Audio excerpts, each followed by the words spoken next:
അവനെ എടുത്തുകൊണ്ടതിനാൽ കാണാതെയായി. ഹാനോക്ക് ദൈവത്തോട് കൂടെ നടന്നു, ദൈവം അവനെ എടുത്തുകൊണ്ടതിനാൽ അവൻ കാണാതെയായി. എബ്രായ ലേഖനം 11-ാം അധ്യായത്തിന്റെ 5 മുതൽ 7 വരെയുള്ള വാക്യങ്ങൾ കൂടി വായിക്കാം. വിശ്വാസത്താൽ ഹാനോക്ക് മരണം കാണാതെ എടുക്കപ്പെട്ടു, ദൈവം അവനെ എടുത്തുകൊണ്ടതിനാൽ കാണാതെയായി. അവൻ ദൈവത്തെ പ്രസാദിപ്പിച്ചു എന്ന് അവൻ എടുക്കപ്പെട്ടതിന് മുമ്പേ സാക്ഷ്യം പ്രാപിച്ചു. എന്നാൽ വിശ്വാസം കൂടാതെ ദൈവത്തെ പ്രസാദിപ്പിക്കാൻ കഴിയുന്നതല്ല. അപ്പൊ അവൻ ജീവിച്ചിരുന്ന കാലത്ത് തന്നെ ദൈവത്തെ പ്രസാദിപ്പിച്ചു. ഹാനോക്കിനെ വിശ്വാസ വീരന്മാരുടെ പട്ടികയിൽ ഉൾപ്പെടുത്താൻ കാരണം അവന്റെ വിശ്വാസമായിരുന്നു. വിശ്വാസം കൂടാതെ ദൈവത്തെ പ്രസാദിപ്പിക്കാൻ ആർക്കും കഴിയത്തില്ല. ഹാനോക്കിന് ദൈവത്തെ പ്രസാദിപ്പിക്കാൻ കഴിഞ്ഞു.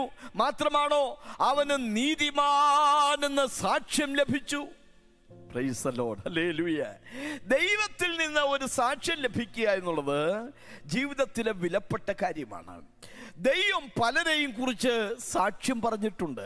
യോബിനെ കുറിച്ച് ദൈവം സാക്ഷ്യം പറഞ്ഞു, എന്റെ ദാസനായ യോബോ അവൻ നിഷ്കളങ്കനും നേരുള്ളവനും ദോഷം വിട്ടകലുന്നവനുമാകുന്നു. ദൈവം പറഞ്ഞ സാക്ഷ്യമാണ്. മോശയെ കുറിച്ച് ദൈവം പറഞ്ഞു, എന്റെ ദാസനായ മോശയോ അവൻ ഭൂതലത്തിലുള്ള സകല മനുഷ്യരിലും അവൻ സൗമ്യനാണ്. കാലേബിനെ കുറിച്ച് ദൈവം പറഞ്ഞു, ആമേൻ, എന്റെ ദാസനായ കാലേബോ അവന് വേറൊരു സ്വഭാവമുണ്ട്. ഹല്ലേലൂയ. ഇന്ന് പകലിൽ നമ്മളിലേക്ക് വരാം. നമ്മളെ കുറിച്ച് ദൈവം എന്ത് സാക്ഷ്യം പറയും? Price the Lord. നമ്മളെ കുറിച്ച് ദൈവം എന്ത് സാക്ഷ്യം പറയും? യോബിനെ കുറിച്ച് ദൈവം പറഞ്ഞു, മോശയെ കുറിച്ച് പറഞ്ഞു, കാലേബിനെ കുറിച്ച് പറഞ്ഞു. എന്നെ കുറിച്ച് ദൈവത്തിന് എന്ത് സാക്ഷ്യം പറയാൻ കഴിയും?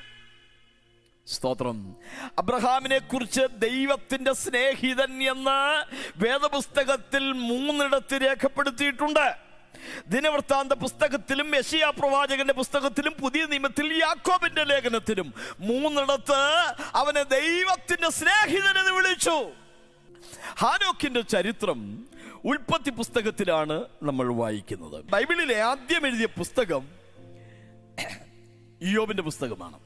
യോബിന്റെ പുസ്തകം നമ്മുടെ ബൈബിളിൽ ഉൽപ്പത്തി പുസ്തകമാണെങ്കിലും ആദ്യം എഴുതിയത് യോബിന്റെ പുസ്തകമാണ്. അങ്ങനെയെങ്കിൽ ആദ്യം യോബിന്റെ പുസ്തകം വേണ്ടായിരുന്നോ ചേർക്കാൻ? കാലക്രമത്തിൽ ആദ്യം എഴുതിയത് യോബിന്റെ പുസ്തകമാണ്. അങ്ങനെയെങ്കിൽ അത് വേണമായിരുന്നു ആദ്യം ചേർക്കാൻ. പക്ഷെ ഉൽപ്പത്തി പുസ്തകമാണ് ആദ്യത്തെ പുസ്തകം. എന്തുകൊണ്ട് അങ്ങനെ സംഭവിച്ചു? ഉൽപ്പത്തി പുസ്തകത്തിൽ എല്ലാറ്റിൻ്റെയും ഉത്ഭവം പറഞ്ഞു തുടങ്ങുന്നത് കൊണ്ട് ഒരു ആരംഭം എന്ന നിലയിൽ ആ പുസ്തകം ആദ്യം ചേർത്തു. ഇനി പ്രധാനപ്പെട്ട മറ്റൊരു കാര്യം ഞാൻ പറയാൻ ആഗ്രഹിക്കുകയാണ്. Price the Lord. ഈ 2 പുസ്തകങ്ങളും തുടങ്ങുന്ന ആ പദപ്രയോഗം നിങ്ങൾ നോക്കൂ. യോബിന്റെ പുസ്തകം തുടങ്ങുന്നത് ഊസ് എന്ന ദേശത്ത് യോബ് എന്ന് പേരുള്ള ഒരു പുരുഷനുണ്ടായിരുന്നു. ഒരു മനുഷ്യന്റെ കഥ പറഞ്ഞുകൊണ്ടാണ് തുടങ്ങിയത്. എന്നാൽ ഉൽപ്പത്തി പുസ്തകം തുടങ്ങിയത് ആദിയിൽ ദൈവം ആകാശവും ഭൂമിയും സൃഷ്ടിച്ചു. ദൈവനാമത്തിൽ തുടങ്ങിയതിനെ പിന്നിലാണെങ്കിലും തമ്പുരാൻ അതിനെ മുന്നിലേക്ക് കൊണ്ടുവന്നു.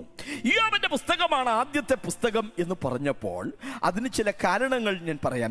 ആമേൻ. മറ്റ് പുസ്തകങ്ങൾ എഴുതിയതിനു ശേഷമായിരുന്നു യോബിന്റെ പുസ്തകം എഴുതിയിരുന്നതെങ്കിൽ ആ പുസ്തകങ്ങളിൽ നിന്നുള്ള ഏതെങ്കിലും ഒരു കൊട്ടേഷൻ, ഉദ്ധരണി യോബിന്റെ പുസ്തകത്തിൽ വരുമായിരുന്നു. പക്ഷേ യാതൊരു ഉദ്ധരണിയും യോബിന്റെ പുസ്തകത്തിൽ ഇല്ല.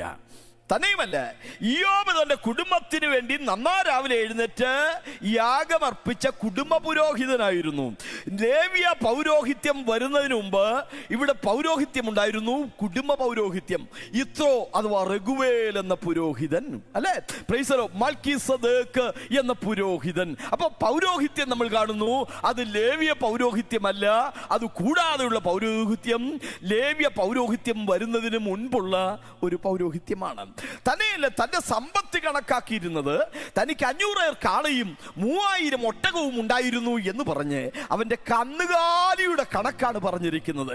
അക്കാലത്ത് ഒരു മനുഷ്യൻ ധനികനാണോ അല്ലയോ എന്ന് അറിഞ്ഞു പോന്നിരുന്നത് അവൻ എത്ര ആടുമാടുകൾ ഉണ്ട് എന്നതിന്റെ അടിസ്ഥാനത്തിലായിരുന്നു.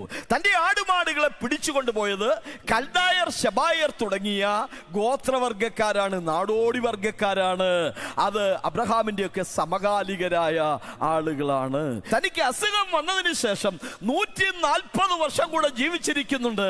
ആ ആയുഷ്കാലം എന്ന് പറയുന്നത് അബ്രഹാമിന്റെയൊക്കെ ആയുഷ്കാലമാണ്. അബ്രഹാം 175 വയസ്സുള്ളവനായിട്ടാണ് മരിക്കുന്നത്.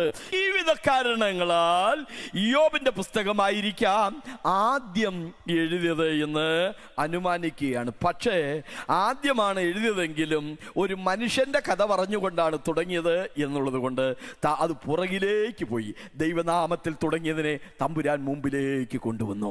ഇന്ന് പകലിൽ നമുക്ക് മനസ്സിലാക്കാനുള്ളത്, മുമ്പേ ദൈവത്തിന്റെ രാജ്യവും നീതി അന്വേഷിക്കുക. ദൈവനാമത്തിൽ തുടങ്ങുന്ന നിന്നെ തമ്പുരാൻ നീ എത്ര പുറകിലാണെങ്കിലും മുന്നിലേക്ക് കൊണ്ടുവരാൻ ദൈവം വിശ്വസ്തനാണ്. കരങ്ങളെ ഉയർത്തി സന്തോഷത്തോടെ ദൈവത്തെ സ്തുതിക്കാം. ഹല്ലേലൂയ. ഉൽപ്പത്തി പുസ്തകത്തിൽ ദൈവത്തോടുകൂടെ നടന്ന 2 മനുഷ്യരെ നമുക്ക് കാണാൻ കഴിയും. 5:24 ഹാനോക്ക് ദൈവത്തോടുകൂടെ നടന്നു എന്ന് വായിക്കുകയാണ്. 6:9 നോഹ ദൈവത്തോടുകൂടെ നടന്നു എന്ന് വായിക്കുകയാണ്. ഈ 2 മനുഷ്യരെ കുറിച്ചുള്ള കുറച്ച് കാര്യങ്ങൾ ഞാൻ പറയാൻ ഇവിടെ ഒരു ചിന്ത പറയാൻ ആഗ്രഹിക്കുന്നു. ഹാനോക്ക്, നോഹയും. ഹാനോക്ക് മരണം കാണാതെ എടുക്കപ്പെടുകയാണ് ഉണ്ടായത്. Price the lord, hallelujah. എന്നാൽ നോഹ ജലപ്രളയത്തിലൂടെ കടന്ന് ഒരു പുതിയ ലോകത്തിലേക്ക് പ്രവേശിക്കുകയാണ് ഉണ്ടായത്. അവിടെ നിന്ന് സഭാപരമായ ഒരു ഉപദേശമുണ്ട്. നാം ദൈവസഭ കർത്താവിൻ്റെ മടങ്ങി വരവിൽ ജീവനോടെ ശേഷിക്കുന്നവർ മരണം കാണാതെ കർത്താവിൻ്റെ സന്നിധിയിലേക്ക് എടുക്കപ്പെടും. എന്നാൽ യഹൂദൻ മഹോപദ്രവം എന്ന ഒരു വലിയ കഷ്ടതയിലൂടെ കടന്നിട്ടായിരിക്കും അവർ പുതിയ ലോകത്തിലേക്ക് പ്രവേശിക്കുന്നത്. മനസ്സിലാവുന്നുണ്ടോ? ഹാനോക്ക് സഭയ്ക്കും നോഹ യഹൂദനും ഉദാഹരണമായി സാദൃശ്യമായി വ്യാഖ്യാനിച്ചാൽ ഹാനോക്ക് മരണം കാണാതെ എടുക്കപ്പെട്ടു, സഭ മരണം കാണാതെ എടുക്കപ്പെടുകയാണ്. എന്നാൽ നോഹ ജലപ്രളയത്തിലൂടെ പുതിയ ലോകത്തിലേക്ക് പ്രവേശിച്ചതുപോലെ യഹൂദൻ മഹോപദ്രവം എന്ന ഒരു വലിയ കഠിന ശോധനയിലൂടെ ആയിരിക്കും പുതിയ ലോകത്തിലേക്ക് പ്രവേശിക്കുന്നത്. ഇനി ഉൽപ്പത്തി പുസ്തകത്തിൽ ആരംഭിക്കുന്ന ഹാനോക്കിന്റെ ചരിത്രം അവസാന പുസ്തകമായ വെളിപ്പാട് പുസ്തകം വരെ ചെന്നെത്തി നിൽക്കുകയാണ്. വെളിപ്പാട് പുസ്തകം 11-ാം അധ്യായത്തിൽ നമ്മുടെ കർത്താവ് ക്രൂശിക്കപ്പെട്ടതും ആത്മീകമായി സോദോമെന്നും മിസ്രമെന്നുമുള്ള മഹാനഗരത്തിന്റെ വീഥിയിൽ ചാക്കുവസ്ത്രം ധരിച്ചുകൊണ്ട് 1260 ദിവസം പ്രവചിക്കാൻ പോകുന്ന 2 സാക്ഷികളെ നാം കാണുന്നു. വരുവാനിരിക്കുന്ന 2 സാക്ഷികൾ, മഹോപദ്രവകാലത്ത് വെളിപ്പെടാൻ പോകുന്ന 2 സാക്ഷികൾ. Price the lord, hallelujah. അത് ചിലരുടെ അനുമാനത്തിൽ അത് മോശയും ഏലിയാവുമാണെന്ന്, വേറെ പറയുന്നത് ഹാനോക്കും ഏലിയാവുമാണെന്ന്. ഹാനോക്കും ഏലിയാവുമാകാനാണ് സാധ്യത. കാരണം മോശെ ഒരിക്കൽ മരിച്ചവനാണ്, മരിച്ചിട്ട് അവനെ ഉയർപ്പിച്ചതായി യൂദായുടെ ലേഖനത്തിൽ നമ്മൾ വായിക്കുന്നു. ഒരിക്കൽ മരണം എല്ലാ മനുഷ്യർക്കും സംഭവിക്കേണ്ടതാണ്. ഹാനോക്ക് മരണം കാണാതെ എടുക്കപ്പെട്ടവനാണ്, ഏലിയാവും മരണം കാണാതെ എടുക്കപ്പെട്ടവനാണ്. മനസ്സിലാകുന്നുണ്ടോ? അങ്ങനെയെങ്കിൽ ഉൽപ്പത്തി പുസ്തകത്തിൽ തുടങ്ങുന്ന ഹാനോക്കിന്റെ ചരിത്രം വെളിപ്പാട് പുസ്തകത്തിൽ ഇനിയും വരാൻ പോകുന്ന 2 സാക്ഷികളിൽ ഒരാൾ ഹാനോക്കായിരിക്കാമെങ്കിൽ ആ മനുഷ്യന്റെ ചരിത്രം വെളിപ്പാട് പുസ്തകം വരെയും ചെന്നെത്തി നിൽക്കുകയാണ്. ദൈവത്തോടുകൂടെ നടന്നവന്റെ ചരിത്രം ഒരു ഹ്രസ്വകാലം കൊണ്ട് ഒതുങ്ങത്തില്ല. തമ്പുരാൻ അവന്റെ ജീവിതത്തെ, അവന്റെ ആയുസ്സിനെ എത്ര കാലഘട്ടത്തിലേക്ക് ദീർഘമാക്കി കൊടുക്കുന്നു എന്ന് നമുക്ക് കാണാൻ കഴിയും. വക്രതയും കോട്ടവും നിറഞ്ഞ തലമുറയുടെ നടുവിൽ അവൻ ദൈവത്തെ പ്രസാദിപ്പിച്ചുകൊണ്ട് ജീവിച്ചു. എന്താ വക്രതയും കോട്ടവുമുള്ള തലമുറ എന്ന് പറഞ്ഞപ്പോൾ അക്കാലഘട്ടത്തിലെ ആളുകളുടെ സ്വഭാവങ്ങൾ വിശുദ്ധ വേദപുസ്തകത്തിൽ ഉണ്ട്. ആദ്യം നമുക്ക് യൂദായുടെ ലേഖനത്തിലെ വാക്യം വായിക്കാം. യൂദായുടെ ലേഖനം 14-15 വാക്യങ്ങൾ. ആദാം മുതൽ 7-ാമനായ ഹാനോക്കും ഇവരെ കുറിച്ച്, ഇതാ കർത്താവ് എല്ലാവരെയും വിധിപ്പാനും അവർ അഭക്തിയോടെ ചെയ്ത ഭക്തിവിരുദ്ധമായ സകല പ്രവൃത്തികളും നിമിത്തം, ഭക്തികെട്ട പാപികൾ തന്റെ നേരെ പറഞ്ഞ സകല നിഷ്ഠൂരങ്ങളും നിമിത്തവും ഭക്തി കെട്ടവരെയൊക്കെയും ബോധം വരുത്തുവാനും 1000 വിശുദ്ധന്മാരോടുകൂടെ വന്നിരിക്കുന്നു എന്ന് പ്രവചിച്ചു. ഹാനോക്കിന്റെ ജീവിതകാലത്ത് ജീവിച്ചിരുന്ന ആളുകളുടെ സ്വഭാവം നിങ്ങൾ നോക്കിക്കേ. ദുഷ്ട മനുഷ്യർ, നിഷ്ഠൂരന്മാർ, ഭക്തികേട് ചെയ്യുന്നവർ, അഭക്തരായ മനുഷ്യർ. ഹലോ, മനസ്സിലാകുന്നുണ്ടോ? അപ്പൊ വിശുദ്ധനെന്ന് പേര് പറയാൻ ഒരുത്തനെ പോലും കിട്ടാത്ത കാലഘട്ടത്തിൽ എല്ലാവരും നിഷ്ഠൂരന്മാരായി, അഭക്തരായി, ദുഷ്ടത പ്രവർത്തിക്കുന്നവരായിരിക്കുകയാണ്. ഇനി നമുക്ക് ഉൽപ്പത്തി പുസ്തകത്തിലേക്ക് വരാം. 4-ാം അധ്യായത്തിൽ അക്കാലഘട്ടത്തിലെ ആളുകളുടെ സ്വഭാവം നോക്കണം. 20-ാമത്തെ വാക്യത്തിൽ ഒരാളെ നമ്മൾ വായിക്കുന്നു, യാബാൽ അവൻ കൂടാരവാസികൾക്കും പശുപാലകന്മാർക്കും പിതാവായി തീർന്നു.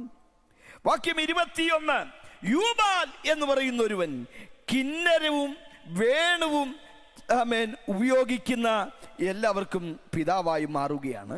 തൂബൽ കയീൻ എന്ന് പറയുന്ന മറ്റൊരുവൻ ചെമ്പുകൊണ്ടും ഇരുമ്പുകൊണ്ടും ആയുധം നിർമ്മിക്കുന്നവരുടെ നേതാവായി മാറുകയാണ്.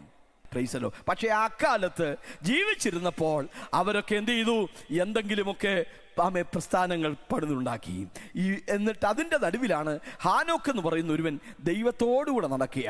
അവരൊക്കെ പറഞ്ഞടാ, ഇത് നിനക്കതിനൊന്നുള്ള യോഗ്യതയില്ല, നിനക്കതിനുള്ള കഴിവില്ല, നീ ഇങ്ങനെ ദൈവം ദൈവം ദൈവം എന്ന് പറഞ്ഞുകൊണ്ട് നടക്കുകയാണ്. പക്ഷെ നിങ്ങൾ കേൾക്കണമോ, ഭൂമിയിൽ ഈ പ്രസ്ഥാനം കെട്ടിയുണ്ടാക്കിയ അവരൊക്കെ ഈ മണ്ണിലേക്ക് ഒരിക്കൽ ലയിച്ചു ചേർന്നപ്പോൾ ദൈവത്തോടുകൂടെ നടന്നവൻ, വിശ്വാസത്താൽ ദൈവത്തെ പ്രസാദിപ്പിച്ചവൻ, നീതിമാനെന്ന് സാക്ഷ്യം പ്രാപിച്ചവൻ, ആ വിശ്വാസത്തിൽ വീരുള്ളതായ ഭക്തൻ മരണം കാണാതെ അവൻ വിണ്ണിലേക്ക് എടുക്കപ്പെട്ടു.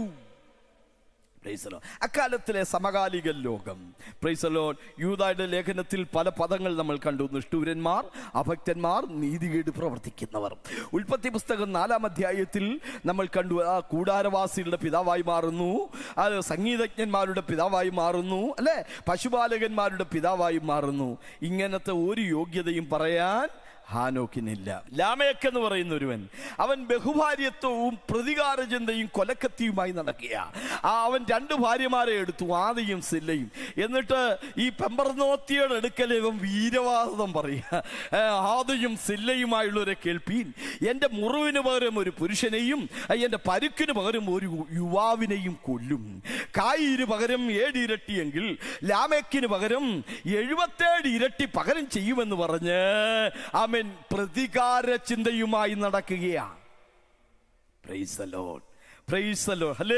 അപ്പോ ഇങ്ങനെ പ്രതികാരത്തിന്റെ ചിന്തയുമായി നടക്കുന്നവൻ, കൊലക്കത്തിയുമായി നടക്കുന്നവൻ, ബഹുഭാര്യത്വമായി നടക്കുന്നവൻ, യാതൊരു ആത്മീയതയുമായി നടക്കാത്തവർ, അതിന്റെ നടുവിലാണ് ഹാനോക്ക് ദൈവത്തോടു കൂടെ നടന്നത്. അങ്ങനത്തെ ഒരു രൂപാന്തരത്തിന്, അങ്ങനത്തെ ഒരു വ്യത്യസ്തമായ ജീവിതത്തിന് ഹാനോക്കിനെ പ്രേരിപ്പിച്ച ഒരു ഘടകമുണ്ട്, ഒരു കാര്യമുണ്ട്. മനസ്സിലായോ? ദുഷ്ടന്മാരുടെ നടുവിൽ, അഭക്തന്മാരുടെ നടുവിൽ, നിഷ്ഠൂരന്മാരുടെ നടുവിൽ, നീതികേട് പ്രവർത്തിക്കുന്നവരുടെ നടുവിൽ ദൈവത്തോടുകൂടെ മുടങ്ങാതെ 300 വർഷം നടക്കാൻ ഹാനോക്കിന് പ്രേരകമായി മാറിയ ഒരു വസ്തുതയുണ്ട്. ഹാനോക്ക് ചിന്തിച്ചു, ഒരു ദൈവം ഉണ്ടോ? ദൈവം ഉണ്ടെങ്കിൽ ഇവർക്ക് ശിക്ഷ വരേണ്ടതല്ലേ? ഒരു ദൈവമുണ്ടെങ്കിൽ ഈ ദുഷ്ടന്മാരെ ദൈവം ശിക്ഷിക്കേണ്ടതല്ലേ? അങ്ങനെ അവൻ ചിന്തിച്ചുകൊണ്ടിരിക്കുന്ന കാലഘട്ടത്തിലാണ് അവന്റെ 65-ാമത്തെ വയസ്സിൽ അവനൊരു കുഞ്ഞ് ജനിക്കുന്നു. ദൈവം പറഞ്ഞു, നീ അവന് മെഥൂശലേഹ് എന്ന് പേരിടണം. മെഥൂശലേഹ് എന്നവന് പേരിടണം. മെഥൂശലേഹ് എന്ന വാക്കിന്റെ അർത്ഥം അവൻ മരിക്കുമ്പോൾ അത് അയക്കും. എന്നൂടെ പറയാം. മെഥൂശലേഹ് എന്ന വാക്കിന്റെ അർത്ഥം അവൻ മരിക്കുമ്പോൾ അത് അയക്കും. ആ പറയുന്ന അത് ഏതാണെന്ന് വിവരിക്കാൻ പോകുകയാണ്. ദൈവത്തോടു കൂടെ നടന്ന ഹാനോക്കിന്റെ തലമുറയാണ് ദീർഘായുസിന്റെ റെക്കോർഡ് സ്ഥാപിച്ചത്. ലോകത്തിൽ ഏറ്റവും അധികം ആയുസ് ജീവിച്ചിരുന്ന മനുഷ്യന്റെ പേര് ഗിന്നസ് ബുക്കിൽ ഇന്ന് എഴുതുകയാണെങ്കിൽ വേദപുസ്തക ചരിത്രത്തോട് ചേർത്ത് ഞാൻ പറയുന്നു, ദൈവത്തോടുകൂടെ നടന്നവന്റെ തലമുറയാണ് ദീർഘായുസിന്റെ റെക്കോർഡ് സ്ഥാപിച്ചത്. ആരാ? മെഥൂശലേഹ്. അപ്പന് 365 വയസ്സുവരെ ജീവിച്ചിരിക്കാൻ കഴിഞ്ഞുള്ളൂ. പക്ഷേ മകനായ മെഥൂശലേഹിന് 969 വയസ്സുവരെ ജീവിച്ചിരിക്കാൻ ഭാഗ്യം നൽകി. നിന്റെ ആയുസ് എത്ര നാൾ നീട്ടിത്തരണമെന്നുള്ളത് ദൈവത്തിന്റെ കൺട്രോളിലുള്ള കാര്യമാണ്. ഒത്തിരി കാലം ജീവിച്ചിരുന്നിട്ട് ദൈവത്തെ തള്ളിപ്പറഞ്ഞിട്ട് മരിക്കുന്നതിനേക്കാൾ കുറച്ചു കാലമേ ജീവിച്ചുള്ളെങ്കിലും ദൈവമുള്ളവനായി, ദൈവത്തിന് കൊള്ളാവുന്നവനായി ജീവിച്ചു മരിക്കുന്നത് എത്രയോ ശ്രേഷ്ഠകരമായ കാര്യമാണ്. സ്തോത്രം. ദൈവം ഒരു വാക്ക് പറഞ്ഞാൽ ദൈവം അങ്ങനെ തന്നെ ചെയ്യും.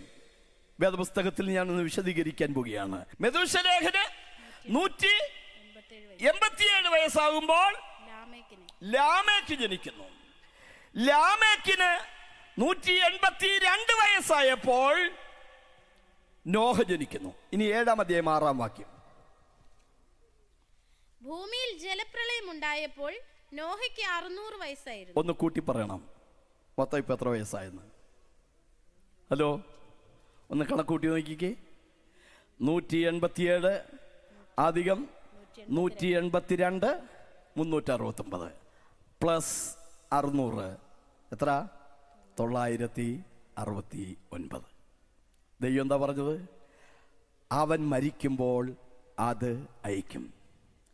969 വയസ്സുള്ളവനായി മെഥൂശലേഹ് മരിക്കുമ്പോൾ ലോകത്തിൽ ജലപ്രളയം ഉണ്ടായി. അവൻ മരിക്കുമ്പോൾ അതയക്കുമെന്ന് ദൈവം പറഞ്ഞുവെങ്കിൽ കൃത്യമായി 969 വയസ്സുള്ളവനായി മെഥൂശലേഹ് മരിക്കുമ്പോൾ നോഹയ്ക്ക് 600 വയസ്സുണ്ട്. നോഹയുടെ 600-ാം ആണ്ടിലാണ് ലോകത്തിൽ ജലപ്രളയം ഉണ്ടായത്. ദൈവം ഒരു വാക്ക് പറഞ്ഞാൽ അത് നിവർത്തിപ്പാൻ ദൈവം വിശ്വസ്തനാണ്. ഹല്ലേലൂയ. നടപ്പാകാത്ത ഒരു കാര്യവും ദൈവം പറയുകയില്ല. അവിടുത്തെ വാഗ്ദത്തങ്ങൾ, അവിടുത്തെ ആലോചനകൾ വളരെ കൃത്യതയുള്ളതാണ്. സ്തോത്രം. കരങ്ങളെ ഉയർത്തി കർത്താവിന് സ്തോത്രം ചെയ്താണ്. ഹല്ലേലൂയ. സ്തോത്രം. 2 കാര്യങ്ങൾ കൂടെ ഞാൻ പറയാൻ ആഗ്രഹിക്കുന്നു. ഒന്ന്, യൂദയുടെ ലേഖനത്തിൽ നമ്മൾ വായിച്ചത് ആദാം മുതൽ 7-ാമനായ ഹാനോക്ക് എന്നാണ്. 1 ആദാം, 2 കായീൻ, 3 കായീന്റെ മകനായ ഹാനോക്ക്. 4-ാം അധ്യായം 17 മുതൽ 19 വരെയുള്ള വാക്യങ്ങൾ. 4 ഹാനോക്കിന്റെ മകനായ ഈരാദ്. 5 ഈരാദിന്റെ മകനായ മെഹൂയേൽ. 6 മെഹൂയേലിന്റെ മകനായ മെഥൂശയേൽ. 7 മെഥൂശയേലിന്റെ മകനായ ലാമേക്ക്. പക്ഷെ നമ്മൾ വായിച്ചത് എന്തായിരുന്നു? ആദാം മുതൽ 7-ാമനായ ഹാനോക്ക്. ഉൽപ്പത്തി പുസ്തകത്തിലെ ആ വംശാവലി അനുസരിച്ച് ആദാം മുതൽ 7-ാമൻ ഹാനോക്ക് അല്ല, ലാമേക്കാണ്. ഈ ലാമേക്കാണ് ആദയും സില്ലയുമായുള്ളവരെ കേൾപ്പീൻ, എന്റെ മുറിവിന് പകരം ഒരു പുരുഷനെയും പരുക്കിന് പകരം ഒരു യുവാവിനെയും കൊല്ലും എന്നും പറഞ്ഞുകൊണ്ട് പ്രതികാരവുമായിട്ട് നടക്കുന്നത്. ഹലോ. പക്ഷെ ദൈവാത്മാവ് ഒരു വാക്ക് പറഞ്ഞാൽ അതങ്ങനെ തന്നെ ആയിരിക്കും. നമുക്ക് ആ ക്രമം നോക്കാം. എങ്ങനെ ആദാം മുതൽ 7-ാമൻ ലാമേക്കാണോ അതോ ഹാനോക്കാണോ? ദിനവൃത്താന്ത പുസ്തകത്തിലേക്ക് വരാം. 1 ദിനവൃത്താന്ത പുസ്തകം 1-ാം അധ്യായത്തിന്റെ 1-2 വാക്യങ്ങൾ. ആദാം, ശേത്ത്, ഏനോശ്, കേനാൻ, മഹലേൽ, യാരദ്, ഹാനോക്ക്. യഹോവയുടെ പുസ്തകത്തിൽ അന്വേഷിച്ചു വായിച്ചു നോക്കുവീൻ, ഒന്നിനും ഇണയില്ലാതിരിക്കില്ല. ആദാമിൽ നിന്ന് 2 ക്രോണോളജി പോവുകയാണ്, 2 വംശാവലി പോവുകയാണ്. 1 ദുഷ്ടനായ കായീന്റെ പരമ്പര. കായീൻ ദുഷ്ടനിൽ നിന്നുള്ളവൻ, അവൻ സഹോദരനെ കൊന്നവനാണ്. Price the Lord. കൊലപാതകത്തിന്റെ ഒരു പരമ്പര, ദൈവമില്ലാത്തവന്റെ ഒരു പരമ്പര ആദാമിൽ തുടർന്ന് 7-ാമനായ ലാമേക്കിൽ ചെന്ന് നിൽക്കുമ്പോ ആദാമിൽ വേറൊരു വംശാവലി നമ്മൾ കാണുകയാണ്. ആദാമിന്റെ 130-ാമത്തെ വയസ്സിൽ അവനൊരു മകനെ ജനിപ്പിച്ചു. അവന് ശേത്ത് എന്ന് പേരിട്ടു. ശേത്തിന്റെ കാലത്ത് യഹോവയുടെ നാമത്തിലുള്ള ആരാധന തുടങ്ങി. Price the Lord. അപ്പോൾ ആദത്തിൽ നിന്ന് 2 വംശാവലികൾ പോകുന്നു. കായീനിൽ തുടരുന്ന വംശാവലി പാപത്തിൽ തുടരുകയാണ്. പ്രൈസല്ലോ. എന്നാൽ ഷേത്തിലൂടെ തുടങ്ങുന്ന ദൈവത്തെ ആരാധിക്കുന്ന തലമുറ 7ാമത്തെ ഹാനോക്കിൽ വരുമ്പോഴും അവൻ ദൈവത്തോടുകൂടെ നടക്കുന്നവനാണ്. Hallelujah, hallelujah. ദൈവത്തെ പ്രസാദിപ്പിക്കുന്ന ഒരു നല്ല തലമുറയിൽ അവൻ ഉൾപ്പെട്ടു. നമ്മുടെ തലമുറകൾ ആമേ പ്രതികാരത്തിന്റെ കൊലക്കത്തിയുമായി നടക്കുന്നവരായിട്ടല്ല. പ്രൈസലോ, ഹല്ലേലൂയ. ഭൂമിയിൽ എന്തെങ്കിലുമൊക്കെ നേടിയെന്ന് വന്നേക്കാൻ, പക്ഷെ ദൈവമില്ലാത്തൊരു തലമുറയായി തീരരുത്. ആ തലമുറയും അതിന്റെ പരമ്പരകളും ജലപ്രളയം എന്ന ന്യായവിധിക്ക് ഇരയായി മാറി. പ്രൈസലോ.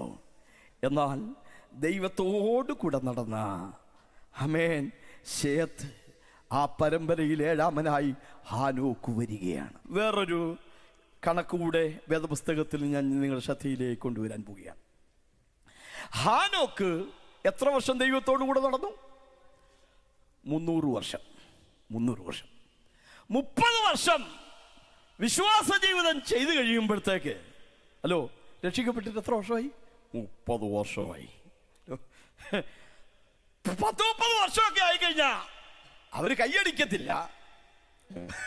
കൈയടിക്കുന്നതൊക്കെ ശരിയാണോ എന്ന് ഞാൻ നോക്കിക്കൊണ്ടിരിക്കും. ഹല്ലേലൂയ. പുതിയ വിശ്വാസികള് ദൈവത്തെ സ്തുതിക്കുക ഹല്ലേലൂയ എന്നൊക്കെ പറയുമ്പോൾ ആരാടാ പുതിയ വിശ്വാസി വന്നേക്കുന്നത്? എന്നെ നോക്കടാ, 30 വർഷമായി ഞങ്ങള് ഹലോ തലക്കനമായി മാറുമ്പോ മനസ്സിലാകുന്നുണ്ടോ? പാരമ്പര്യം കേറി കണ്ണിന് തിമിരം ബാധിക്കുമ്പോ ദൈവത്തെ സ്തുതിക്കാത്ത ഒരു അവസ്ഥയിലേക്ക് കാലഘട്ടം പലരെയും തള്ളിവിടുമ്പോ 30 വർഷമല്ല, 30 ദശാബ്ദം, 3 നൂറ്റാണ്ട് മുഴുവൻ മുടങ്ങാതെ ദൈവത്തോടു കൂടെ നടന്നിട്ടും ഹാനോക്കിന്റെ പ്രത്യാശ, അവന്റെ വിശ്വാസം, അവന്റെ ദൈവസ്നേഹം ഇതൊന്നും നഷ്ടമായില്ല. ഹല്ലേലൂയ. ഇന്ന് പകലിൽ സഹോദരങ്ങളെ, കാലപ്പഴക്കത്തിൽ നമ്മുടെ വിശ്വാസം ശോഷിക്കരുത്. രക്ഷിക്കപ്പെട്ട് കുറച്ചു നാൾ കഴിയുമ്പോ നിന്റെ വിശ്വാസം നഷ്ടപ്പെടരുത്. ആദ്യ വിശ്വാസം അവസാനത്തോളം മുറുകെ പിടിച്ചുകൊണ്ടാൽ നാം അവന്റെ മക്കളായി മാറുകയാണ്. ദൈവത്തിന് സ്തോത്രം. ഈ 300 വർഷത്തിൽ ഹലോ ഏതാണ്ട് 243 വർഷം വരെ നമ്മുടെ വല്യപ്പച്ചൻ ആദാം മുതൽ 7ാമനാണ് ഹാനോക്ക്. ഹാനോക്ക് ദൈവത്തോടുകൂടെ നടക്കുന്ന ആ 300 വർഷത്തിൽ 243 വർഷം വരെ ആദാം ഭൂമിയിലുണ്ടായിരുന്നു. ആദാം മരിച്ചു കഴിഞ്ഞിട്ട് 57 വർഷം കൂടെ ഹാനോക്ക് ദൈവത്തോടു കൂടെ നടന്നു. 3ാമത്തെ വാക്യം, ആദത്തിന് 130 വയസ്സുള്ളപ്പോൾ ശേത്ത് ജനിക്കുന്നു. വാക്യം 6, ശേത്തിന് 105 വയസ്സുള്ളപ്പോൾ ഏനോശ് ജനിക്കുന്നു. വാക്യം 9, ഏനോശിന് 90 വയസ്സുള്ളപ്പോൾ കേനാൻ ജനിക്കുന്നു. വാക്യം 12, കേനാന് 70 വയസ്സുള്ളപ്പോൾ മഹലേൽ ജനിക്കുന്നു. വാക്യം 15, മഹലേലിന് 65 വയസ്സുള്ളപ്പോൾ യാരദ് ജനിക്കുന്നു. വാക്യം 18, യാരദിന് 162 വയസ്സുള്ളപ്പോൾ ഹാനോക്ക് ജനിക്കുന്നു. ഹാനോക്കിന് വാക്യം 21, ഹാനോക്കിന് 65 വയസ്സുള്ളപ്പോൾ മെഥൂശലേഹ് ജനിക്കുന്നു. തുടർന്ന് 300 വർഷം കൂടെ കൂട്ടിയാൽ, ഞാനൊന്ന് എഴുതി കണക്ക് കൂട്ടി നോക്കി, 987 എന്ന് കിട്ടും. ഹലോ, ആദാമിന് 130 വയസ്സുള്ളപ്പോഴാണ് ആര് ജനിക്കുന്നത്? ശേത്ത് ജനിക്കുന്നത്. 7 തലമുറ കഴിഞ്ഞപ്പോൾ പ്രൈസലോ ഹാനോക്ക് ദൈവത്തോടു കൂടെ നടക്കുന്ന ആ 300 വർഷം കൂടെ കണക്ക് കൂട്ടിക്കഴിഞ്ഞപ്പോൾ നോക്കിക്കേ, 987 വർഷം എന്ന കണക്ക് കിട്ടുകയാണ്. മനസ്സിലാവുന്നുണ്ടോ? ആദാമിന്റെ ആയുഷ്കാലം എത്ര? 930. 987 നിന്ന് 930 കുറച്ചാൽ 57. ഹലോ, മനസ്സിലാവുന്നുണ്ടോ? ആദാം അപ്പോഴും ഭൂമിയിൽ ജീവിച്ചിരിപ്പുണ്ടായിരുന്നു. സ്തോത്രം. ആദാമിന്റെ പേരെന്താണെന്നറിയാമോ? ലൂക്കോസിന്റെ സുവിശേഷം 3-ാം അധ്യായത്തിന്റെ അവസാന വാക്യത്തിൽ ആദാം ദൈവത്തിന്റെ മകൻ, പേരേ ഉള്ളൂ, യാതൊരു അനുഭവമില്ല. പേര് ഹലോ. പക്ഷേ പുള്ളിക്ക് യാതൊരു ദൈവിക അനുഭവമില്ല. പുള്ളി വേണേ സാക്ഷ്യം പറയും, പണ്ട് ഞാൻ ഏതും തോട്ടത്തിലായിരുന്നപ്പോ ദൈവത്തോടു കൂടെ നടന്നിട്ടുണ്ട്, എല്ലാ ദിവസവും വൈകിട്ട് ദൈവം ഇറങ്ങി വരുമായിരുന്നു, അങ്ങനെ ഞാനും ദൈവമായിട്ട് നടക്കുമായിരുന്നു. ഹലോ, ഇപ്പോഴോ സ്തോത്രം, 930 വയസ്സ് വരെ പ്രായമുള്ള ആദമേ, ഇപ്പം നിന്റെ അനുഭവം എങ്ങനെയുണ്ട്? അവൻ പറയും, അതൊക്കെ പണ്ടത്തെ സാക്ഷ്യം, ഇന്ന് ഞാൻ വടിയും കുത്തി ഭൂമിയിലോട്ട് നോക്കി നടക്കുക. ഹലോ, പുള്ളി കുനിഞ്ഞ് ഭൂമിയിലോട്ട് നടക്കുമ്പോ അവന്റെ കൊച്ചുമകൻ 7ാം തലമുറക്കാരൻ ദൈവത്തോടുകൂടെ നടക്കുകയാ. സ്തോത്രം. പലരും വിചാരിച്ചു വെച്ചേക്കുന്നത് വിവാഹ ജീവിതം വിശുദ്ധ ജീവിതത്തിന് തടസ്സമാണ്. ദൈവത്തെ പ്രസാദിപ്പിക്കണമെങ്കിൽ എന്ത് ചെയ്യണം? കല്യാണം കഴിക്കാതെ ജീവിക്കണം. Price the Lord. പക്ഷെ നിങ്ങൾ നോക്കിക്കേ, ദൈവത്തോടുകൂടെ നടന്ന് ദൈവത്തിൻ്റെ സാക്ഷ്യം പ്രാപിച്ച, നീതിമാൻ എന്ന് സാക്ഷ്യം പ്രാപിച്ച, ദൈവത്തെ പ്രസാദിപ്പിക്കാൻ ഭാഗ്യം ലഭിച്ച, ദൈവത്താൽ എടുക്കപ്പെടൽ എന്നാണ് സംഭവിച്ച ഹാനോക്കിന് ഭാര്യയും ഉണ്ടായിരുന്നു, പുത്രന്മാരും പുത്രിമാരും ഉണ്ടായിരുന്നു. Price the Lord. കുടുംബജീവിതം ദൈവത്തെ ആരാധിക്കുന്നതിന് തടസ്സമല്ല, ഒരർത്ഥത്തിൽ അതൊരു അനുഗ്രഹമാണ്. Price the lord. ഹല്ലേലൂയ. അതുകൊണ്ട് കുടുംബസ്ഥരായവർക്ക് കുടുംബജീവിതത്തോടുകൂടെ തന്നെ നീയും നിന്റെ കുടുംബവും, യോശുവ പറയുന്നത് പോലെ ഞാനും എൻ്റെ കുടുംബമോ ഞങ്ങളെ യഹോവയെ സേവിക്കും. കുടുംബമായി ദൈവത്തെ സേവിക്കുന്നത് എത്രയോ ഭാഗ്യകരമാണ്. ഹേമാന്റെ കൊമ്പുയർത്താൻ ദൈവത്തിന് 17 മക്കളെ നൽകിയുണ്ടായി. ദൈവത്തിന് സ്തോത്രം. ആമോസിന്റെ പ്രവചനം 3-ാം വാക്യത്തിൽ, രണ്ടുപേർ തമ്മിൽ ഒത്തിട്ടല്ലാതെ ഒരുമിച്ച് നടക്കുമോ? രണ്ടുപേർ തമ്മിൽ ഒത്തിട്ടല്ലാതെ ഒരുമിച്ച് നടക്കാൻ കഴിയുമോ? ദൈവത്തോടുകൂടെ സംസാരിക്കാൻ, ദൈവത്തോടുകൂടെ നടക്കാൻ ആ പറ്റുമാനം അവനുണ്ടായി, ആ കൂട്ടായ്മ ബന്ധം അവനുണ്ടായി. അവൻ ദൈവത്തോടുകൂടെ നടന്നു. നിനക്ക് നിന്റെ ദൈവത്തോടുകൂടെ വസിക്കാൻ കഴിയണമെങ്കിൽ നിന്റെ മനസ്സ് ദൈവവുമായിട്ട് ഒത്തുവരണം. മനസ്സിലാകുന്നുണ്ടോ? നിന്റെ മനസ്സ് എങ്ങാണ്ടൊക്കെ കിടന്ന് ഇങ്ങനെ അലട്ടിക്കൊണ്ടിരിക്കുമ്പോ ദൈവത്തോടുകൂടെ നടക്കാൻ നിനക്ക് പറ്റൂല. സ്തോത്രം. He agreed to walk and to talk with God. Praise the Lord. ദൈവത്തോടു കൂടെ നടക്കാനും ദൈവത്തോട് സംസാരിക്കാനും ദൈവത്തിൻ്റെ സ്വരം കേൾക്കാനും അവനെ തന്നെ സമർപ്പിച്ചു. മലാക്കി പ്രവചനം, പ്രൈസ് ദി ലോർഡ്, 2-ാം അധ്യായത്തിന്റെ 6-ാമത് വചനം. ഹലോ, നേരുള്ള ഉപദേശം അവന്റെ വായിലുണ്ടായിരുന്നു. അടുത്തത്, നീതികേട് അവന്റെ അധരങ്ങളിൽ കണ്ടതുമില്ല. അടുത്തത്, സമാധാനമായും പരമാർത്ഥമായും അവൻ എന്നോട് കൂടെ നടന്ന്. ദൈവം പറയുകയാണ്, അവൻ സമാധാനമായും പരമാർത്ഥമായും എന്നോട് കൂടെ നടന്ന് പലരെയും ആകൃത്യം വിട്ട് തിരിയുമാറാക്കി. Praise the lord. Praise the lord. ഹല്ലേലൂയ. മനസ്സിലായോ? ദുഷ്ടന്മാരുടെ നടുവിൽ വസിച്ചവനായ ഹാനോക്ക് അവന്റെ പരമാർത്ഥത കൊണ്ട്, അവന്റെ നീതിയുള്ള പ്രവർത്തികൾ കൊണ്ട് പലരെയും അകൃത്യം വിട്ട് തിരിയുമാറാക്കി. സ്തോത്രം. Price the Lord. യൂദയുടെ ലേഖനത്തിൽ നമ്മൾ വായിച്ചത് ഇതാ വന്നിരിക്കുന്നു എന്ന. ദൈവം 1000 വിശുദ്ധന്മാരുമായി ലോകത്തെ നേരോടുകൂടെ വിധിപ്പാൻ ഇതാ വന്നിരിക്കുന്നു. തൊട്ടടുത്ത് നടക്കുന്ന ഒരു സംഭവം പോലെയാണ് ഇത് പറയുന്നത്. സ്തോത്രം. ബൈബിൾ പ്രവചനങ്ങൾക്ക് പല നിവർത്തികളുണ്ട്. അത് മനസ്സിലാക്കാൻ ഇവിടുത്തെ കുന്നുകളോട് ചേർത്ത് ഒന്ന് പറയാം. ഹലോ, നിങ്ങൾ മലമ്പ്രദേശങ്ങളിൽ പോയാൽ ഒരിടത്തു നിന്നുകൊണ്ട് നോക്കുമ്പോൾ ഒരുപാട് മലകൾ കാണാം. ഒരുപാട്, അല്ലേ? അപ്പൊ ഇവിടെ നിന്നുകൊണ്ട് നോക്കുമ്പോൾ ഒരു മല, അതിനപ്പുറത്ത് വേറൊരു മല, കുറച്ച് അതിനപ്പുറത്ത് വേറൊരു മല, ഒത്തിരി മലകൾ. ഇവിടെ നിന്നുകൊണ്ട് നമുക്ക് തോന്നും, ഹലോ, അവിടെ ചെന്നാൽ ഒരു മലയുടെ മണ്ട കയറി എന്നാൽ എടുത്തങ്ങോട്ട് ചാടണം, എന്നിട്ട് അടുത്ത മലയോട് ചേർന്ന് എടുത്തങ്ങോട്ട് ചാടണം. കാരണം ചേർന്ന് നിൽക്കുന്നു എന്നാ ദൂരെ നിന്ന് നോക്കുമ്പോൾ നമുക്ക് തോന്നുന്നത്.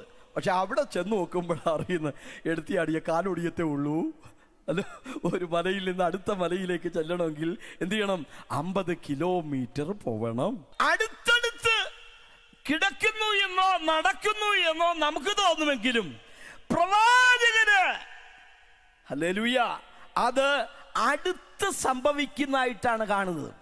1000 വിശുദ്ധന്മാരെയും കൊണ്ട് ലോകത്തെ നീതിയോടെ വിധിപ്പാൻ ദൈവം ഇതുവരെയും വന്നിട്ടില്ല. ഹലോ, ലോകത്തെ ന്യായം വിധിപ്പാൻ 1000 വിശുദ്ധന്മാരുമായി കർത്താവ് ഇതുവരെയും വന്നിട്ടില്ല. എങ്കിലും പൂർവീക കാലത്ത് ജീവിച്ചിരുന്ന ഹാനോക്ക് പ്രവാചക ദൃഷ്ടിയിലൂടെ കണ്ടപ്പോ ഈ പർവ്വതങ്ങൾ അടുത്തടുത്ത് നിൽക്കുന്നത് പോലെ നമുക്ക് തോന്നുന്നത് പോലെ അവന് അത് അടുത്ത് കാണുകയാണ്. ആത്മീകമായ അവന്റെ കണ്ണ് 100 കണക്കിന് അല്ല 1000 വർഷങ്ങൾക്കപ്പുറം നടക്കാൻ പോകുന്ന കാര്യം അടുത്ത് കാണാൻ അവന്റെ കണ്ണ് തെളിയപ്പെട്ടതായിരുന്നു. ദൈവമായിട്ടൊത്താൽ നിന്റെ അകക്കണ്ണ് തുറക്കും. മനസ്സിലാകുന്നുണ്ടോ? Price the Lord. ഇതാ വന്നിരിക്കുന്നു. അതിൻ്റെ മറ്റൊരർത്ഥം, മെഥൂശലേഹിന് 969 വയസ്സുള്ളവനായി അവൻ മരിക്കുമ്പോൾ ആ ന്യായവിധി ജലപ്രളയം ഉണ്ടാകുന്നത് അവൻ വിശ്വാസ കണ്ണുകളാൽ അടുത്ത് കാണുകയാണ്. അവൻ വിശ്വസിച്ചതുപോലെ ആമേൻ സംഭവിക്കുകയും ചെയ്തു. സ്തോത്രം.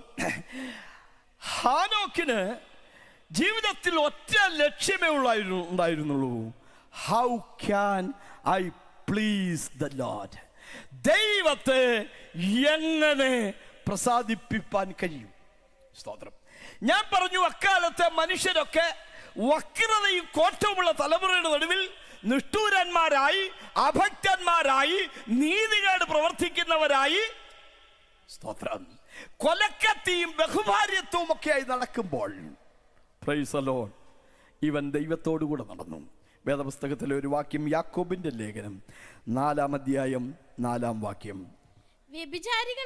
വ്യഭിചാരിണികളായുള്ളവരെ ലോകസ്നേഹം ദൈവത്തോട് ശത്രുത്വം, ലോകസ്നേഹം ദൈവത്തോട് ശത്രുത്വമാകുന്നു. എല്ലാവരും ഒന്ന് പറഞ്ഞേ, ലോകസ്നേഹം ദൈവത്തോട് ശത്രുത്വമാകുന്നു എന്ന് നിങ്ങൾ അറിയുന്നില്ലയോ? ആകയാൽ ലോകത്തിൻ്റെ സ്നേഹിതനാകുവാൻ ഇച്ഛിക്കുന്നവനെല്ലാം ദൈവത്തിൻ്റെ ശത്രുവായി തീരുന്നു. Price the lord, praise the Lord. ലോകത്തിൻ്റെ സ്നേഹിതനാകുവാൻ ആഗ്രഹിക്കുന്നവനെല്ലാം എന്ത് ചെയ്യുന്നു? ദൈവത്തിൻ്റെ ശത്രുവായി തീരുന്നു. ഈ ലോകത്തിലാണ് നമ്മൾ ജീവിക്കുന്നതെങ്കിലും ഈ ലോകത്തിന് അനുരൂപരാകരുത്. Price the Lord. വള്ളം വെള്ളത്തിൽ കൂടെ നടക്കൂ, പോകത്തുള്ളൂ. പക്ഷേ വള്ളത്തിൽ വെള്ളം കയറിയാൽ വള്ളം പോകാം. നമുക്ക് ഈ ലോകത്തിലെ ജീവിക്കാൻ പറ്റൂ. രക്ഷിക്കപ്പെട്ടെന്ന് പറഞ്ഞുകൊണ്ട് ലോകം വിട്ടു പോകാനൊന്നും പറ്റില്ല. പക്ഷെ ലോകക്കാരെ പോലെ പറയാൻ, പ്രവർത്തിക്കാൻ നമുക്ക് നിയോഗമില്ല, നമുക്ക് സാധ്യമല്ല. നാം വേർപെട്ടവരാണ്. ഹാനോക്ക് ആ ദുഷ്ടന്മാരുടെ തലമുറയിൽ ദൈവത്തെ പ്രസാദിപ്പിച്ചുകൊണ്ട് വിശുദ്ധനായി ജീവിച്ചു. ഇനി ഉൽപ്പത്തി പുസ്തകം 5-ാം അധ്യായത്തിലേക്ക് വന്നാട്ട്. സ്തോത്രം. ഉൽപ്പത്തി പുസ്തകം 5-ാം അധ്യായം ഒരു ശവപ്പറമ്പാണ്. ശവപ്പറമ്പാണ് എന്ന് പറയുമ്പോൾ അതിനകത്ത് എല്ലാവരെയും കുറിച്ച് പറയുന്നത് പിന്നെ അവൻ മരിച്ചു, പിന്നെ അവൻ മരിച്ചു, പിന്നെ അവൻ മരിച്ചു എന്നാ അല്ലേ? 5-ാം അധ്യായം 5-ാം വാക്യം, പിന്നെ അവൻ മരിച്ചു. വാക്യം 8, പിന്നെ അവൻ മരിച്ചു. വാക്യം 11, പിന്നെ അവൻ മരിച്ചു. വാക്യം 14, പിന്നെ അവൻ മരിച്ചു. വാക്യം 17, പിന്നെ അവൻ മരിച്ചു. വാക്യം 20, പിന്നെ അവൻ മരിച്ചു. വാക്യം 27, പിന്നെ അവൻ മരിച്ചു. വാക്യം 31, പിന്നെ അവൻ മരിച്ചു. എന്നാൽ അതിനകത്ത് ഈ പിന്നെ അവൻ മരിച്ചു, പിന്നെ അവൻ മരിച്ചു, പിന്നെ അവൻ മരിച്ചു എന്ന് പറഞ്ഞുകൊണ്ടിരിക്കുന്നതിനകത്ത് ഒരു വ്യക്തിയുടെ ചരിത്രം കിടപ്പുണ്ട്. പിന്നെ അവൻ മരിച്ചെന്നല്ല, അവൻ മരണം കാണാതെ എടുക്കപ്പെട്ടു. Praise the lord, praise the lord. മനസ്സിലാവുന്നുണ്ടോ? അവൻ ദൈവമായിട്ട് ഒത്തതിൻ്റെ ഫലം, ദൈവമായിട്ട് ഒത്തന്നല്ലേ വായിക്കുന്നേ? സ്തോത്രം. ഒത്തതിൻ്റെ ഫലം ബാക്കിയുള്ളവരെല്ലാം മരണം കൊണ്ട് അവസാനിക്കുമ്പോൾ, ഹല്ലേലൂയ, ഹല്ലേലൂയ, ഹാനോക്കിനെ കുറിച്ച് വായിക്കുന്നത് പിന്നെ അവൻ മരിച്ചു എന്നല്ല, അവൻ മരണം കാണാതെ എടുക്കപ്പെട്ടു. ദൈവത്തിന് സ്തോത്രം. 25-ാം സങ്കീർത്തനത്തിൻ്റെ 14-ാമത്തെ വാക്യം, യഹോവയുടെ സാഖിത്വം തൻ്റെ ഭക്തന്മാർക്കുണ്ടാകും. ആമേൻ. ദൈവം തൻ്റെ നിയമം അവരെ അറിയിക്കുന്നു. യഹോവയുടെ സാഖിത്വം തൻ്റെ ഭക്തന്മാർക്കുണ്ടാകും എന്ന് മാത്രമല്ല, ദൈവം തൻ്റെ നിയമം നിനക്ക് വെളിപ്പെടുത്തി തരും. ഹല്ലേലൂയ. സംഭവിച്ചോ? നിങ്ങൾ നോക്കൂ, അബ്രഹാം ദൈവത്തിൻ്റെ സ്നേഹിതൻ എന്ന് 3 ഞാൻ നേരത്തെ പറഞ്ഞു അല്ലേ? സ്തോത്രം. ദിനവൃത്താന്ത പുസ്തകത്തിൽ, യെശയ്യാ പ്രവചനത്തിൽ, യാക്കോബിൻ്റെ ലേഖനത്തിൽ അല്ലേ? ദൈവത്തിൻ്റെ സ്നേഹിതൻ അബ്രഹാമിനോട് ദൈവം പറയുന്നത് ഇങ്ങനെയാണ്, ഞാൻ ചെയ്യുവാനിരിക്കുന്നത് എൻ്റെ സ്നേഹിതനായ അബ്രഹാമിനോട് ഞാൻ മറച്ചു വെക്കുമോ? സോദോമിൽ ന്യായവിധി വരാൻ പോവുകയാ, തീയും ഗന്ധകവും പെയ്തിറങ്ങാൻ തുടങ്ങുകയാ. എന്നാൽ അതിനു മുമ്പ് ആ സംഭവിക്കാൻ പോകുന്ന കാര്യം ദൈവം അബ്രഹാമിന് വെളിപ്പെടുത്തി. യഹോവയുടെ സഹിത്വം തന്റെ ഭക്തന്മാർക്കുണ്ടാകും. ഹാനോക്കിന് ദൈവത്തിന്റെ സഹിത്വം അനുഭവിക്കാൻ കഴിഞ്ഞു. തെളിവ് പറയാൻ പോവുക. ഹല്ലേലൂയ. 300 വർഷം അവൻ ദൈവത്തോട് ചേർന്ന് നടന്നു എന്ന് പറയുമ്പോൾ അവൻ്റെ ഹൃദയവും ദൈവത്തിൻ്റെ ഹൃദയവുമായിട്ട് ഒത്തു. നേരത്തെ ഞാൻ പറഞ്ഞ വാക്ക് ഓർമ്മയുണ്ടല്ലോ, 2 പേർ തമ്മിൽ ഒത്തിട്ടല്ലാതെ ഒരുമിച്ച് നടക്കാൻ കഴിയുമോ? ദൈവത്തിന് സ്തോത്രം. 300 വർഷം ദൈവം ഇറങ്ങി വന്ന് അവൻ്റെ കൂടെ നടന്നു. അവസാനമായപ്പോൾ അവൻ നടക്കാൻ കഴിയാതെ വന്നപ്പോൾ, അവൻ വൃദ്ധനായപ്പോൾ, അവൻ്റെ ശരീരത്തിന് വേദനകൾ ഉണ്ടായപ്പോൾ, ഭാരമായപ്പോൾ, പ്രൈസലോ പ്രായമായപ്പോൾ ദൈവം പറഞ്ഞു, കുഞ്ഞേ, ഇനി നിനക്ക് നടക്കാൻ പറ്റത്തില്ല എന്നെനിക്കറിയാം. ഒരു കാര്യം ചെയ്യാം, നിന്നെ ഞാൻ എൻ്റെ വീട്ടിലേക്ക് കൊണ്ടുപോകാം. 73-ാം സങ്കീർത്തനം 24-ാമത്തെ വാക്യം, നിന്റെ ആലോചനയാൽ നീ എന്നെ നടത്തും, പിന്നത്തേതിൽ നിന്റെ മഹത്വത്തിലേക്ക് എന്നെ കൈക്കൊള്ളും. ലോകത്തിൽ അനേകർ ഹല്ലേലൂയ സ്വന്തം ആലോചന പ്രകാരം നടക്കുമ്പോൾ, ദൈവം അവരെയൊക്കെ വ്യർത്ഥ ബുദ്ധിക്ക് ഏൽപ്പിച്ചു കൊടുത്തിരിക്കുമ്പോൾ, നികൃഷ്ട ബുദ്ധിക്ക് ഏൽപ്പിച്ചു കൊടുക്കുമ്പോൾ, ദൈവത്തിൻ്റെ പൈതലെ, ദൈവത്തിൻ്റെ ആലോചന പ്രകാരം നീ നടന്നാൽ നിൻ്റെ ആയുസ് കഴിയുമ്പോൾ, ഈ ലോകത്തിലെ ജീവിതം കഴിയുമ്പോൾ, നിത്യതയിലേക്ക് മഹത്വത്തിലേക്ക് ദൈവം നിന്നെ ചേർത്തുകൊള്ളും. വക്രതയും കോട്ടവും നിറഞ്ഞ ഒരു തലമുറയുടെ നടുവിലാണ് ഹാനോക്ക് ജീവിച്ചത്. ഇന്നത്തെ പോലെ കുത്തിക്കെട്ടിയ വേദപുസ്തകം അന്ന് വായിക്കാനില്ല. ഹലോ, കൂട്ടായ്മയ്ക്ക് ഒരു കൂട്ടുവിശ്വാസിയില്ല, ഒരു വചനം കേൾക്കാൻ പ്രസംഗിക്കാൻ ഒരു പാസ്റ്റർ ഇല്ല. ഇന്ന് നമുക്ക് എന്തെല്ലാം സംവിധാനങ്ങളുണ്ട്. ഹലോ, ഇന്ന് നമുക്ക് എത്രയോ സൗകര്യങ്ങളുണ്ട്. ആത്മീക ജീവിതത്തിന് അനുകൂലമായ അനുഗ്രഹമായ 100 കണക്കിന് സംവിധാനങ്ങൾ നമുക്കിന്നുണ്ട്. എന്നിട്ടും നമ്മുടെ ആളുകൾ ലോകസ്നേഹികളായി മാറുകയാണ്. ലോകസ്നേഹം ദൈവത്തോട് ശത്രുത്വമാകുന്നു. ലോകസ്നേഹമുള്ളവർക്ക് ദൈവത്തെ പ്രസാദിപ്പിക്കാൻ കഴിയുന്നതല്ല. അതുകൊണ്ട് വേർപെട്ട ദൈവമക്കൾ, രക്ഷിക്കപ്പെട്ട ദൈവമൈതൽ, സ്നാനപ്പെട്ട ദൈവമൈതൽ, കർത്താവിനെ സത്യത്തിലും ആത്മാവിലും ആരാധിക്കാനായി സമർപ്പിക്കപ്പെട്ട ദൈവത്തിന്റെ പൈതൽ, ഹല്ലേലൂയ, ഹല്ലേലൂയ, ഞാനൊരു ദൈവപൈതലാണെന്ന ബോധ്യത്തോടെ നിനക്കിവിടെ ജീവിക്കാൻ കഴിയണം. നമ്മൾ ആ വാക്യം ഒന്നുകൂടെ പറയാൻ പോവുകയാണ്. ദൈവമേ, കരമൊന്ന് ഉയർത്തിപ്പിടിച്ചുകൊണ്ട് പറയാ, നിന്റെ ആലോചനയാൽ നീ എന്നെ നടത്തണം, പിന്നത്തേതിൽ എന്നെ മഹത്വത്തിലേക്ക് കൈക്കൊള്ളണം. ഒന്ന് പറഞ്ഞാട്ടെ, നിന്റെ ആലോചനയാൽ നീ എന്നെ നടത്തണമേ, പിന്നത്തേതിൽ എന്നെ മഹത്വത്തിലേക്ക് കൈക്കൊള്ളണം. നെടുമ്പാശ്ശേരിയിൽ ആത്മീക ആരാധനയ്ക്കായി ഒരിടം.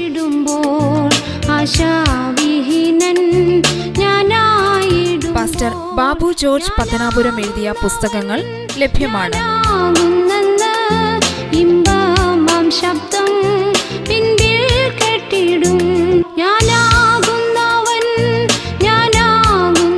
സന്ദേശങ്ങൾ തുടർച്ചയായി ലഭിക്കേണ്ടതിന് ഞങ്ങളുടെ യൂട്യൂബ് ചാനൽ സബ്സ്ക്രൈബ് ചെയ്താലും